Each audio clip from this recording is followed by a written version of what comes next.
Hello everyone, welcome back to my channel. दोस्तों, दुनिया में जो भी बादशाह बना उसने हमेशा ही बड़ी बड़ी आलीशान और खूबसूरत इमारतें बनवाई ताकि दुनिया से जाने के बाद भी उनको याद किया जाता रहे। इन आलीशान इमारतों को बनवाने में इतना पैसा खर्च किया जाता था कि उस स्टेट की फाइनेंशियल कंडीशन तक खराब हो जाती थी। आज हम ऐसी ही एक आलीशान इमारत को देखने जा रहे हैं जिसे टीपू सुल्तान का समर पैलेस कहा जाता था। इसका नाम है दरिया दौलत बाग। हालांकि आज के समय में इसे म्यूजियम में कन्वर्ट कर दिया गया है। यह दरिया दौलत बाग बेंगलोर से 150 किलोमीटर दूर मैसूर में स्थित है। मैसूर जिसे टीपू सुल्तान के लिए ही जाना जाता है।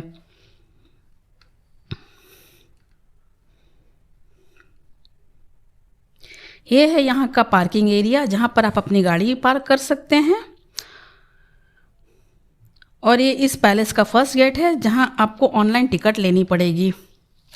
हमने फर्स्ट गेट को पार कर लिया है और हम अभी यहाँ से कम आधा किलोमीटर और चलेंगे। सामने दोनों तरफ दो मीनारें बनी हुई हैं जो कि पक्षियों के आराम के लिए ही बनाई गई होंगी, इसलिए इसमें इतने सारे होल्स बने हुए हैं।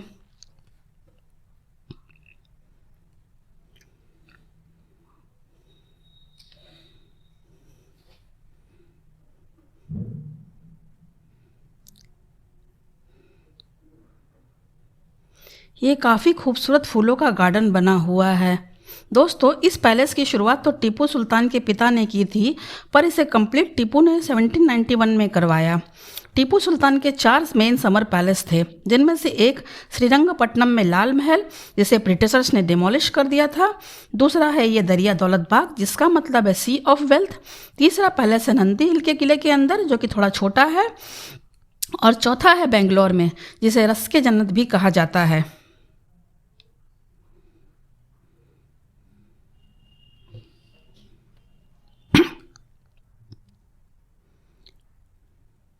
ये जो सामने पुल देख रहे हैं, ये उस समय पानी से भरा रहता होगा, शायद इसीलिए इसका नाम दरिया दौलत बाग रखा गया होगा।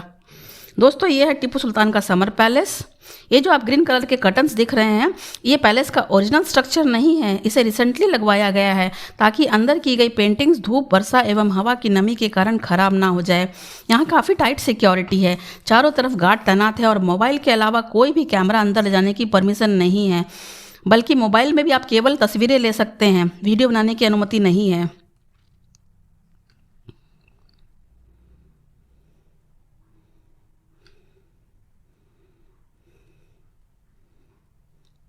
महल का ये हिस्सा उस समय मीटिंग एरिया हुआ करता था।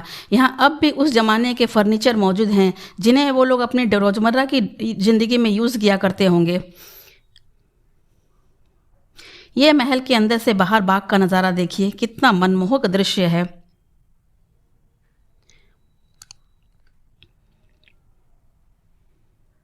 है ना खूबसूरत नज़ारा। ये जो तोप आप देख रहे हैं, ऐसी कितनी ही तोपें यहाँ अंदर और बाहर लगी हुई हैं।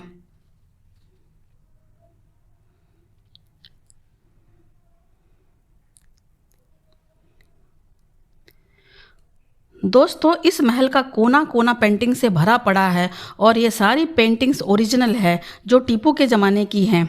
इन पेंटिंग्स में टीपू सुल्तान को अंग्रेज़ों से लड़ते हुए दिखाया गया है, क्योंकि टीपू ने अंग्रेज़ों से कई युद्ध किए हैं। यहाँ की दीवारों पर उन युद्धों का बहुत ही मार्मिक चित्रण किया गया है।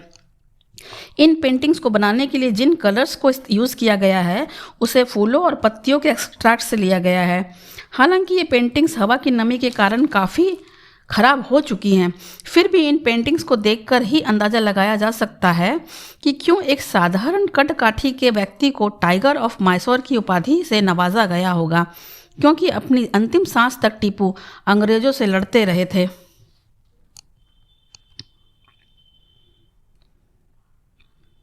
दोस्तों, ये सारे हथियार टीपू सुल्तान के सैनिकों के हैं। टीपू की तलवार को तो अंग्रेज अपने साथ ले गए थे, जो लंदन के एक म्यूज़ियम में अब भी मौजूद है। सबसे ज़्यादा ध्यान आकर्षित करने वाली ये पेंटिंग है, जो कि टीपू सुल्तान के उस समय की तस्वीर है जब वो एक प्रिंस हुआ करते थे।